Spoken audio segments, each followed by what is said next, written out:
Για μεγάλο χρονικό διάστημα πριν από την επέμβαση υπήρχε έντονο αίσθημα δυσφορίας, δηλαδή είχα ισχυρούς πονοκέφαλους, ισχυρές κεφαλαλγίες και έντονο αίσθημα δύσπνοιας. Σε κάθε περίπτωση πριν την επέμβαση νοσηλεύτηκα περίπου 3 μήνες πριν, γιατί υπήρχε μεγάλη φλεγμονή των παραρρηνίων.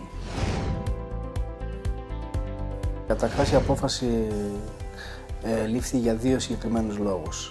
Πρώτον, η εμπιστοσύνη στο γιατρό και στην κατάρτισή του, γιατί ο τρόπος με τον οποίο χειρίστηκε το ιατρικό ζήτημα που ανέκυψε ήταν, θεωρώ, άκρως επαγγελματικός. Κατά δεύτερο λόγο, η εμπιστοσύνη στο χώρο, στο Ιατρικό Αθηνών, γιατί θεωρώ ότι παρήχε όλα τα αναγκαία εχέγγυα για την ομαλή έκβαση της ίασης, η οποία ήταν το επιθυμητό αποτέλεσμα.